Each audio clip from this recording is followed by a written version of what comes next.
Olá, seja bem-vindo ao Extracampo. E no programa de hoje você confere. Nem para um, nem para o outro. Clássico no Mineirão termina empatado e não ajuda ninguém na tabela. No jogo dos desesperados deu América. Coelho garantiu a vitória aos 44 do segundo tempo. Isso e muito mais você confere agora no seu Extracampo.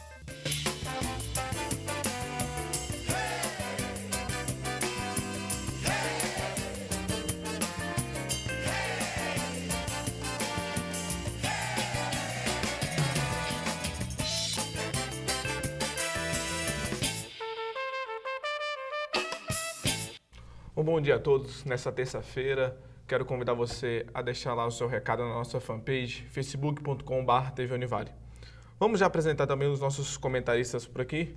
Vinícius, seja mais uma vez bem-vindo aí ao campo do Extracampo.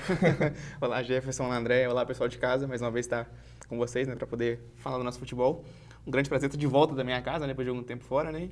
E vamos lá, né, vamos começar a trocar passes. É isso aí, André, seja mais uma vez bem-vindo esse final de semana aí de futebol. Olá, Jefferson, olá, Vinícius, né, bem-vindo de volta a casa, né, a todos que estão nos assistindo. O clássico, né, sem dúvida nenhuma, foi a grande sensação do fim de semana, né. O Atlético deveria ter saído vencedor pelo primeiro tempo. O Cruzeiro merecia sair vencedor pelo segundo tempo, mas a gente vai falar muito disso.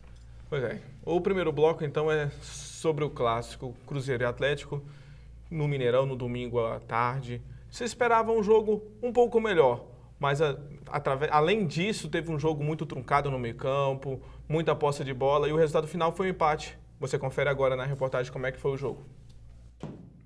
Domingo de clássico é sempre diferente. Enquanto os atleticanos faziam a festa no Mineirinho, os cruzeirenses recebiam o time com muita alegria. Uma confusão entre os torcedores e a polícia quase estragou o primeiro encontro entre fãs e jogadores. Dentro do Gigante da Pampulha, um espetáculo das duas torcidas.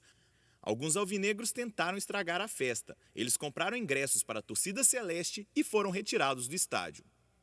Com o primeiro toque na bola, mais uma página da rivalidade entre Cruzeiro e Atlético começou a ser escrita. Otero se candidatou a protagonista da tarde. O chute colocado parou na trave. Primeiro tempo de poucas finalizações e muitas discussões. Até que Fábio Santos encontrou Cleiton na área. Gol do Galo e festa da massa. É emoção, mas acho que coisas normais do futebol. A gente trabalha para isso. Acho que eu podia ajudar minha equipe ali no primeiro tempo. A Raposa tentava chegar à área atleticana, mas se perdia no meio do caminho. Já a Arrascaeta não aproveitou o cruzamento de Edmar. E quando o Ábila ficou cara a cara com Vitor, o Antiope desperdiçou. No segundo tempo, Otero, de novo, teve a primeira chance. Fred recebeu livre e não conseguiu dominar. Mesmo com o Cruzeiro precisando correr atrás do empate, quem pressionava era o Atlético. Júnior Urso também chegou perto. Quando a Raposa finalmente chegou, Ábila parou na trave. Elber cruzou e Robinho, o Celeste, deixou tudo igual. O gol acordou a China Azul.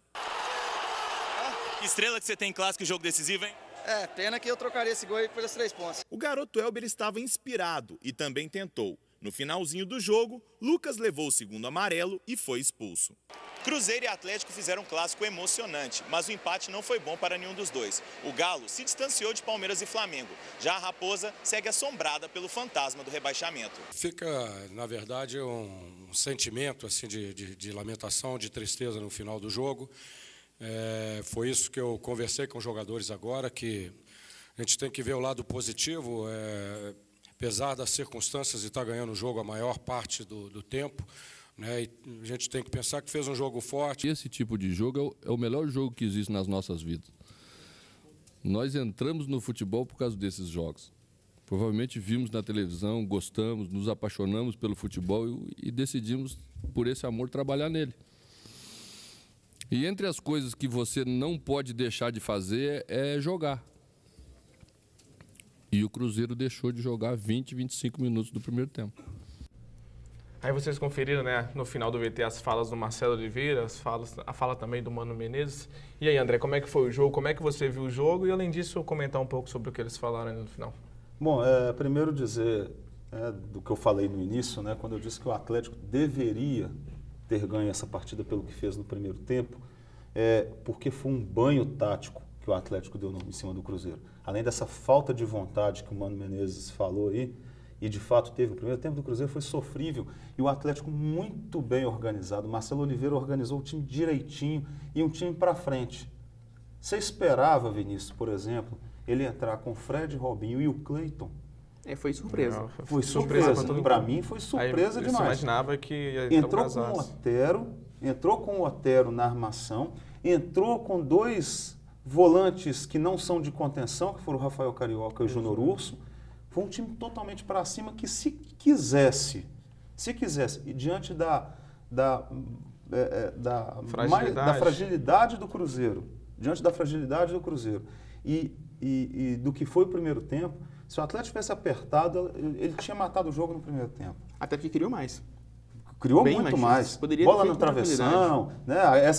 Aquela do Júnior Urso, né? Que foi, passou muito perto. Né? Passou rente à trave ali. E aí no segundo tempo se inverteu. O Mano Menezes foi que deu a cartada, né?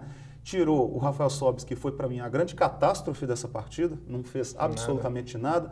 Foi o símbolo desse péssimo primeiro tempo do Cruzeiro. Entrou o Alisson, que já tinha melhorado, e aí o Mano Menezes teve uma ousadia tão grande quanto foi do Marcelo Oliveira, que tirou o Ariel Cabral e falou, vamos para cima. E aí colocou o Elber, que é esse menino que está fazendo um belo ano de 2016, nas poucas vezes que entra e quando não se contunde. Entrou, transformou o jogo, e aí ele que acabou dando esse passe belíssimo, né? Esse belíssimo gol do Robinho. Depois disso, né, e aí, por incrível que pareça, pelo que o Atlético tinha jogado no primeiro tempo, aquela organização toda se desfez, o Cruzeiro foi para cima e merecia. E aí foi o segundo verbo que eu utilizei aqui no início do jogo, né? O Cruzeiro merecia ter vencido a partida depois que empatou com o Atlético. Teve chances, o Ábila não estava tão inspirado assim, né? Não era o dia dele. E acabou, no final das contas, entre dever ganhar, merecer ganhar, acabou sendo um resultado justíssimo. Um primeiro tempo fabuloso do Atlético em termos de organização tática, um segundo tempo aguerrido do Cruzeiro e no final um resultado que eu acho que foi correto. Foi ruim para os dois, mas que mostra muito o que foi essa partida. Você concorda com aquilo que o Mano Menezes falou no final também, ou um pouco do que o André falou aqui, né? Concordo, até porque o diagnóstico do jogo do Cruzeiro é bem claro há algumas 2 ou 3 partidas. Já está nos olhos da torcida que não pode mais jogar com Ariel Cabral e Henrique juntos no meio campo, porque o time perde muita força defensiva com jogadores leves e que não são tão combativos quanto deveriam ser. E quando você tem a opção como o Lucas Romero no banco, que pode entrar num jogo mais duro como esse, proporcionar a segurança que precisa, né, talvez não tomaria o gol que tomou no primeiro tempo do Cleiton, caso o meio-campo tivesse feito a contenção melhor. Ou até o Denilson, né, por exemplo. Até mesmo esse, que é um jogador também, não é aquele cara que você pode chamar de robusto, mas ele é mais aguerrido, ele é mais combativo. Então, quando você tem a opção, não utiliza e opta por jogar de forma diferente, aí vai para sua conta o erro no clássico. É o caso do Mano. Teve a humildade de admitir que o time não jogou. Algumas peças como o Sobis, que acredito eu, não pode jogar longe da área como tem jogado. Ele não tem tanto recurso de drible para uma ponta, né, como tem o Alisson, como tem o Elber. Né? É um jogador que tem finalização, tem presença, apesar de não ser o centroavante, né, mas que não pode jogar tão distante da área como tem jogado. Talvez por isso foi anulado no clássico. Né? A bola chegava na ponta para ele, ele fazia dava uma penteada, mas não conseguia produzir muita coisa. E esse foi o grande segredo. Né? O time do Cruzeiro entrou, de certa forma, mal escalado e que pagou pelos seus erros em erros individuais. Como, por exemplo, no gol do Atlético. Né? O Fábio Santos cruzou a bola sozinho. O Lucas não estava lá. Era a função dele. Né? Tem que perguntar quando ele esteve lá. Né? Aliás, o Lucas não estava na marcação do Fábio Santos, né? Sobre o Fábio Santos. E o Edmar, não estava na marcação. De novo, dando problema ali Ninguém volta, né? Ninguém volta. O Bruno Rodrigo e o Edmar são na conta do Bruno Rodrigo. Eu coloco na conta do Bruno Rodrigo, porque ele estava marcando a bola. Mas eu vou falar uma coisa. O Cleiton passou na barba dele, cara. O Edmar e o Bruno Rodrigo, não tem no cinema não tem aquele prêmio... Framboesa de Ouro? Framboesa de Ouro. A Framboesa de Ouro do futebol brasileiro em 2016 é o Bruno Rodrigo com o Edmar. Que duplinha, viu? Tá difícil. Lá, o gol de novo. Vai passar lá de novo o gol do Atlético. Olha, ele faz uma coisa totalmente livre. O Bruno Rodrigo, ele finge que vai pular para cabecear, não pula. É assim, é aquele tipo de gol que você olha pra tela e você vê que vai sair gol. Você olha pra jogada, né, como ela se desenha, e você pode prever que vai sair o gol. Quando o Fábio Santos cruzou essa bola, eu já Mas tinha visto engraçado, que... eu assisti inteiramente os 2 últimos jogos do Atlético, que foi contra o Sport na quinta-feira e contra o Jogo Cruzeiro, duro, né? o Clássico. E a sensação que eu tenho é que o time tá cansado. Tá muito cansado, não tá aguentando o ritmo dos... Não é de 90 minutos, não. É de 60, 70 minutos. Quando chega ali, já tá estafado, tá cansado.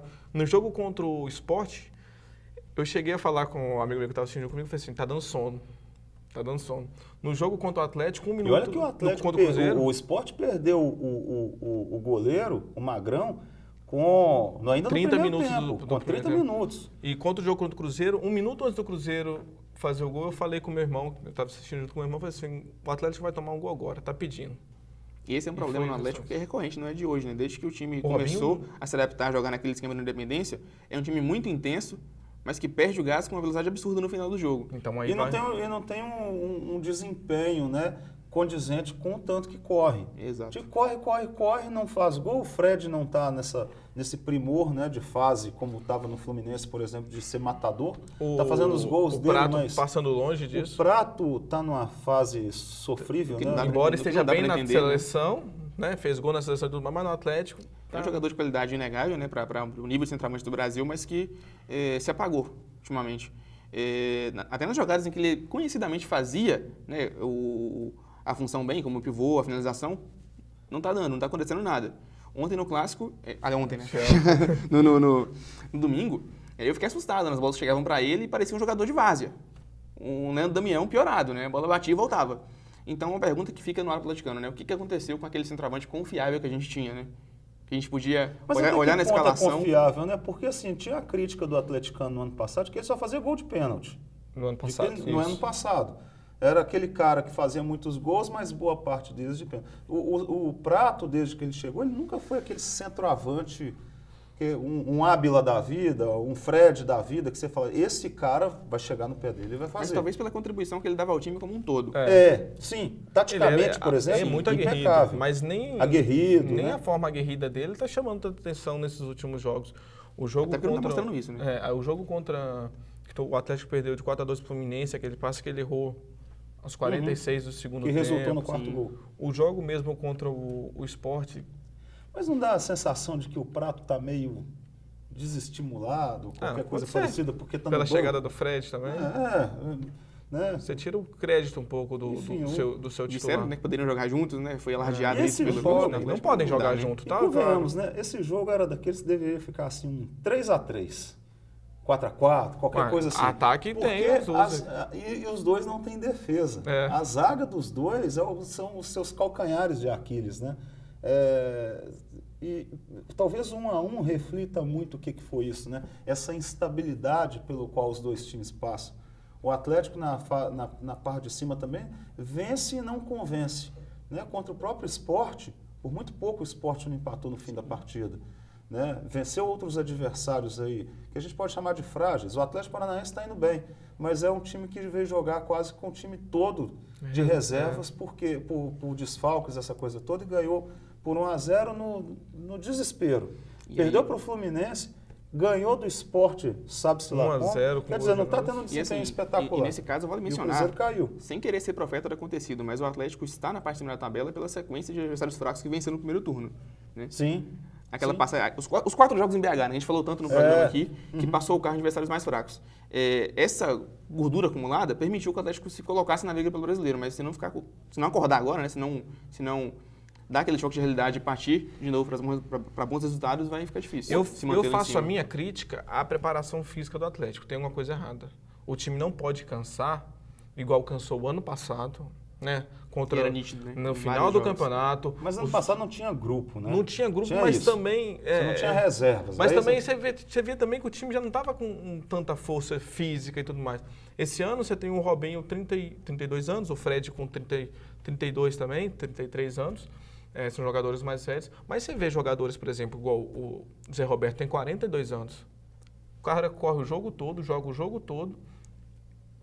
Quase todos os jogos pelo Palmeiras. É titular do Palmeiras. E quase você todos os jogos. vê no Atlético. E Tá lá, o Robinho foi poupado na quinta-feira, não jogou, porque os médicos falaram que ele poderia se machucar. No domingo joga. Já tinha sido poupado contra o Grêmio, né? Justamente porque já estava tendo um desgaste. Aí joga no domingo e joga 70 minutos. Aliás, precisa explicar essa situação do Robinho, porque toda semana já tem algumas boas rodadas aí, né? Quer dizer, o jogo contra o Grêmio foi há 2 semanas. Tem que explicar por que isso. Porque o Robinho especificamente... por que apenas o Robinho está sofrendo tanto desgaste físico?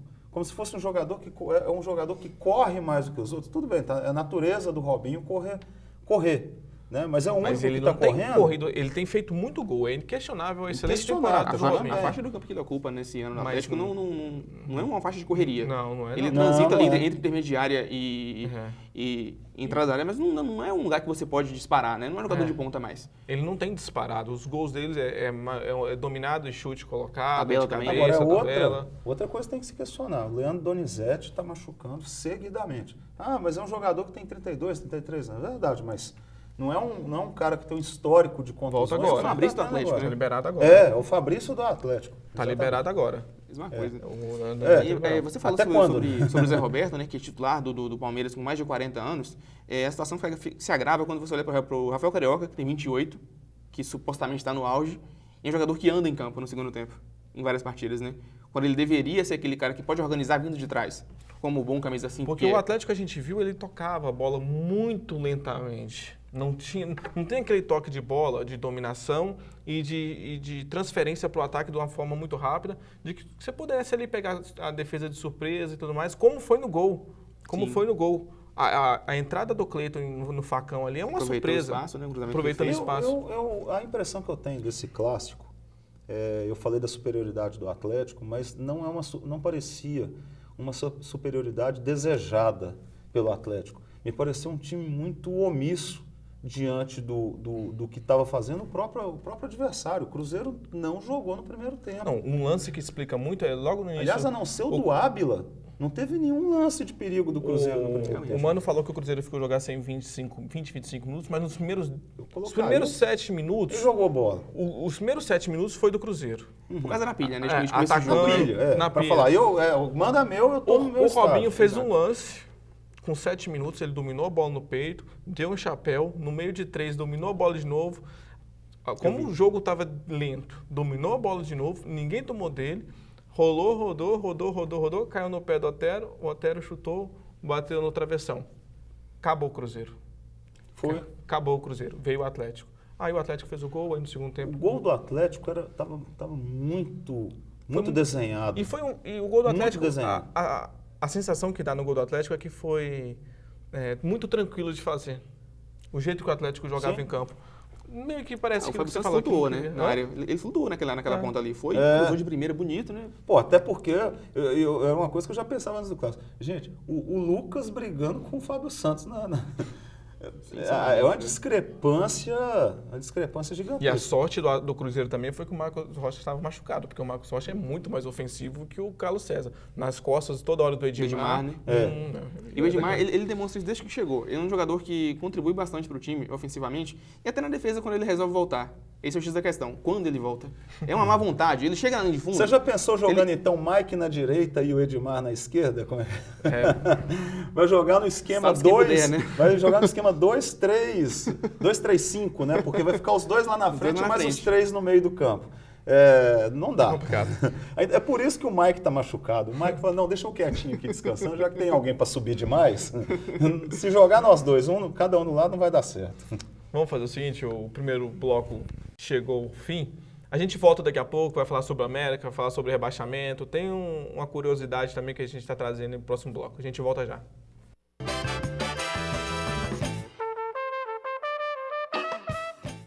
Minuto do Tênis.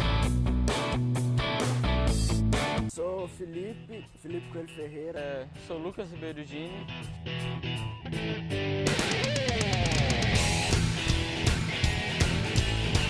Dois amigos de cidades diferentes unidos pelo tênis. Felipe é de Divinópolis e Lucas de Ubá. A amizade começou assim, na quadra. O encontro entre eles só acontecia quando participavam dos mesmos torneios. O desejo de se tornar grandes tenistas fez com que eles deixassem a família para seguir o sonho. O destino tratou de unir os dois atletas e, aos 14 anos, agora moram juntos em Belo Horizonte. Oportunidade, tipo, condição financeira, lá é muito melhor. O treinamento lá é muito bom também, tem técnicos de ótima qualidade e bastante jogadores para treinar. Fora a estrutura, né, de academia, que é mais fácil, a psicólogo, tem nutricionista. Aí o pai dele virou pro meu pai e falou pra gente fazer dupla. Aí a gente jogou uma dupla e ficou conhecendo. Mano, meu pai, ele conversou com o pai dele porque Divinópolis é mais perto de Belo Horizonte do que Ubá. Então era mais fácil pro pai dele. Ele tinha mais parentes só. Isso. Aí a gente conseguiu ficar, as primeiras semanas a gente ficou na casa da prima dele. Estar longe da família é somente um dos muitos desafios que ainda terão de enfrentar na luta pela realização no tênis. A maior dificuldade foi principalmente a escola, porque eu estudava no sistema de bimestre, Belo Horizonte trimestre, então acostumar com relação às notas, às provas, era mais complicado. E fora acostumar com os amigos, a gente chegou, desde que a gente mudou na cidade, a gente mudou de escola 2 vezes para ficar mais perto de Minas, facilitar no transporte, essas coisas, então acostumar com a escola, mesmo com a alimentação que é um pouco mais rígida e mais regrada, também achei que foi uma parte mais difícil, além de ficar sem ver a família durante um tempo, porque a minha cidade é um pouco mais longe. Minuto do Tênis.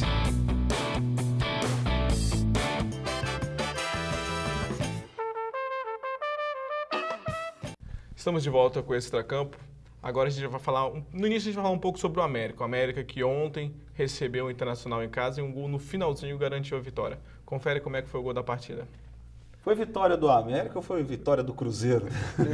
O Cruzeiro foi uma maravilha, né? Nossa. O Inter poderia ter passado, mas... Como o cruzeirense... E esse gol também foi muito na sorte. É o tipo de gol que só acontece no time que vai cair.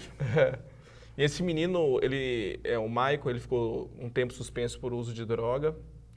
Ele jogava no Fluminense, ele tem um futuro muito, muito promissor, mas droga e tudo mais, acabou consumindo. Ele pediu para ser dispensado do Fluminense na época, foi dispensado e agora recomeçando no América. Ressurge, hein? Vamos ver se ressurge, né? Mas que joguinho, hein? Eu vi comentários, eu não assisti o jogo, né? Mas eu vi comentários de que foi a pior partida do Campeonato Brasileiro até agora. E o América deu um banho no Internacional. Assim, é o tipo de jogo que se não tivesse sido gol, seria o jogo que não aconteceu. Ninguém ia lembrar. Se não fosse o gol, era o jogo que não aconteceu. Mas quem diria, né? Tem uma camisa de peso ali que é do Internacional. A situação do Inter O Internacional pesada. é o pior time do segundo turno. Disparado. Em 18 jogos, o Inter venceu 1. Em 54 pontos, ele ganhou 8. Em 54 pontos, ele ganhou 8. O América ganhou 13 e o Figueirense e o Santa Cruz ganhou 12 e o América 13 ou o contrário. O Inter está com 8 pontos em 54. E aí eles fazem o favor, né, a diretoria do Internacional, já fizeram já fizeram a besteira de ter mandado o Argel embora, porque não tinha ainda aquele clima de demissão. Não estou falando que o Argel era um primor, não. Vinham de 5 jogos sem vencer, quando mandou o Argel embora. Não, é muito pouco. Eu o Inter estava brigando nas cabeças com o também acho. Essa situação do Inter nesse ano eu vejo como muito pior que a do Cruzeiro ano passado. Mas muito porque pior. Quando eu trouxe o Luxemburgo, dava tempo de salvar. Não, agora... Agora a gente está em setembro, na reta final, quase na 30ª rodada. Vai ficar complicado pro Inter. Faltam 12 rodadas pro final do Campeonato Brasileiro. E tem algumas... 12 ou 13 rodadas? Assim, não é nenhuma situação dramática ainda não, porque uma vitória do Inter pode tirá-lo da zona de rebaixamento. Ele não está na situação do América contra o Santa Cruz, não. É a possibilidade de conseguir essa vitória, né? O negócio é o psicológico. Esse é o problema. Psicológico. Você vai pegar agora o Atlético. O André veio em homenagem ao Inter hoje? Vem em homenagem ao Inter. Ainda bem que em época de campanha, né, poderiam associar a outra coisa. Né? Homenagem ao Inter. Em época de eleição, geralmente associam a outra coisa. Mas E aí tem umas coisas engraçadas, né, no Inter. Por exemplo, quando contrataram o Celso Roth, a justificativa foi o seguinte: olha, o Celso Roth é daqueles treinadores que dão resultado rápido. Meu Deus. Os resultados estão vindo de forma rápida, né? Bem O Celso rápido. Roth vai fazer isso aí, meu amigo. Resultado negativo. E aí, daqui a Mesmo que pouco foi com o Vasco ano passado. Aliás, eu fiz a previsão hoje com você, né? Como é que é a bolinha de cristal nossa do primeiro semestre? Esqueci como é que eu falo. O Pai André, né? O Pai André. O Pai André, outro dia eu cantei a pedra. O Grêmio vai chamar o Renato Gaúcho. Vai chamar o Renato. Aliás, eles estavam falando em Valdir Espinosa ou Renato Gaúcho. Não, Valdir Espinosa, não, né? O cara tá Os caras aposentado, brincando, cara. né? Aí não Com minha dá. inteligência. Acho que contratou os assim, dois, não foi, vão não? chamar o Renato Gaúcho, não sei. Chamou os dois. Fechou com os dois. É mesmo? O Espinosa é o... O Espinosa era o diretor de futebol. O Grêmio faz dessas coisas, né, de vez em quando. Assim, eu consigo imaginar, é lógico com um certo tom de humor, mas assim, deve ter passado pela cabeça dos gaúchos, né? Bom, já tá ruim. Vamos piorar. Vamos fazer pior de uma vez? Vamos tentar piorar isso. Botar É incrível o balde, né? como... Nós não estamos aqui desmerecendo o time do América, Claro porque a gente que não, sabe que realmente o time do América é um time fraco, não é um time que dá para disputar a primeira divisão. O Ederson está fazendo milagre com esse time. É um time que não perde há 3 jogos, que já vinha jogando bem, né? Mas que não tem... O Ederson está fazendo milagre com esse precisa time. ter uma arrancada assim, fenomenal para... Né? A chance do América sair do rebaixamento é a mesma do Cruzeiro entrar no G4. Mas não dá para o Celso Roth vir com um time do tamanho do Internacional, com os jogadores que o Internacional tem, embora estejam em péssima fase, com um jogador que custa 14 milhões de reais ficar num banco, não dá. E você vir com 3 volantes, jogar contra o pior time do mundo, não, o time do mundo é o Ibis. O pior time do campeonato brasileiro. Desculpa, América. Desculpa, americanos, perdoem. O pior time do campeonato brasileiro, me perdoem. Além disso, você deixar de colocar o Seiras para vir com 3 volantes. Por que você ele não colocou diminui o seu Seiras, time. O Vinícius Foi na declaração que saiu ontem no pré-jogo, né? Naquela conversa de zona mista, né? Que perguntaram pro Celso Roth por que ele não escalaria o Seiras no jogo, né? Por que ele optou pelos 3 volantes? E o Digníssimo declarou para a imprensa: o Seiras é um jogador que joga em time organizado. Não é o nosso caso agora. Então, se tivesse um Neymar lá também, um Neymar, um Messi, não serviria. Eu não vou escalar o Messi, ele joga no time organizado. Talvez por isso também não está colocando o Nico Lopes. Não dá. Também. Mas o Pai André está com a previsão aqui de que... Celso Roth cai? A qualquer momento o Celso Roth vai cair, não estou falando nem hoje nem amanhã, porque o Fernando Carvalho já garantiu ele pelo menos a próxima rodada.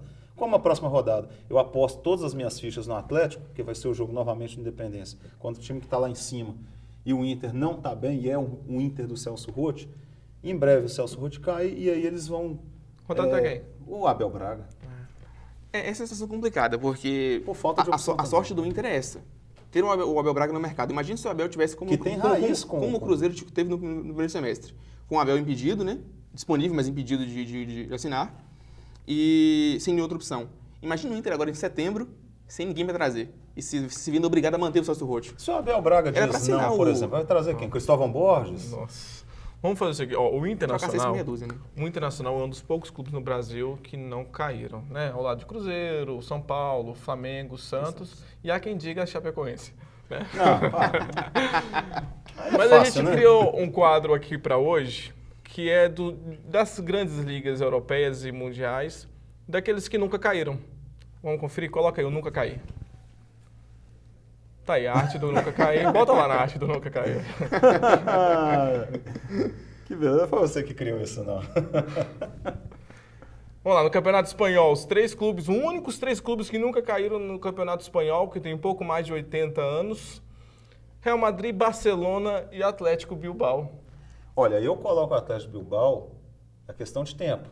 Não estou falando que vai cair essa temporada, não estou falando isso não.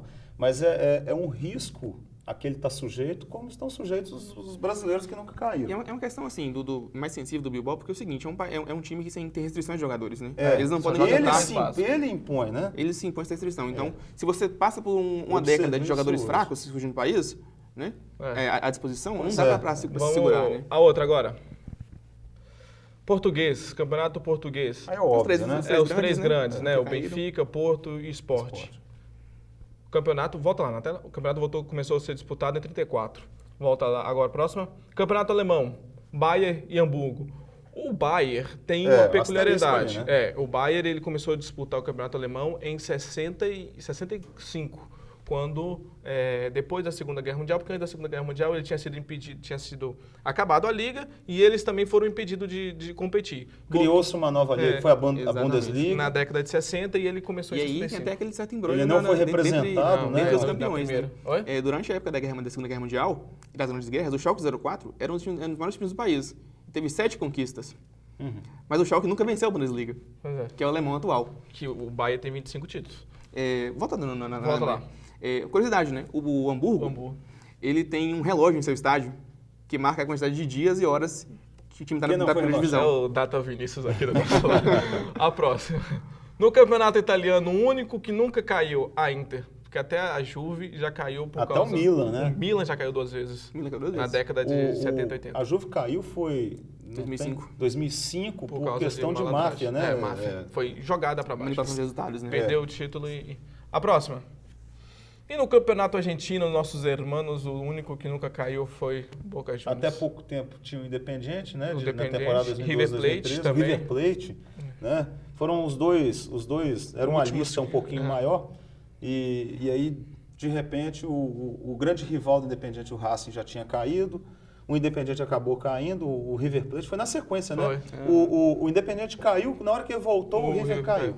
Na verdade, olha que lá é difícil pra foi cair, o contrário, né? O River caiu em 2011, 2012 e o Independiente voltou. Lá é difícil pra cair. Lá é difícil pra cair. Eles fazem tudo pra não cair. E aí tem um problema, né? Agora o Boca é a bola média. Agora o Boca é a bola da vez. Estando sozinho, né? Fica aquela coisa, né? Quando será que vai vir uma temporada ruim que vai derrubar o time? Por falar em queda, vamos ver a tabela do Campeonato Brasileiro. E aí? Vai ter aqui no Brasil? Mas aí, aqui no Brasil, não vai? Por isso, não sei. Tem o campeonato inglês também? Achei que você tinha colocado. O campeonato inglês não colocou uma das grandes ligas, mas não todos já caíram. Caiu 5 vezes. Até a década de 50. Mas... Quem diria, né? No inglesão, né? Que é a liga mais... Mais antiga, mas né? todo mundo já caiu lá. Todos os times já caíram. Todos os times grandes e pequenos. Vamos lá, então, na tabela. O Palmeiras em primeiro, Flamengo em segundo, Atlético segue em 46 pontos. Já não estão na cola, né? Mas... atrás vem o Santos com 45. Rapidinho, tem um trunfo do Atlético ainda, que ele vai pegar o Palmeiras e o Flamengo em casa. No ano passado, esse trunfo não serviu de nada. Perdeu de 3 pro Corinthians. Vamos ver esse ano. Depois vem Corinthians, Fluminense, Atlético Paranaense, Ponte Preta, Botafogo e Chapecoense. A Chapecoense, que em determinado momento era o 6º colocado na rodada. Quando vencia a... Impressionante, né? O Atlético Paranaense, Ponte Preta, Botafogo e Chapecoense.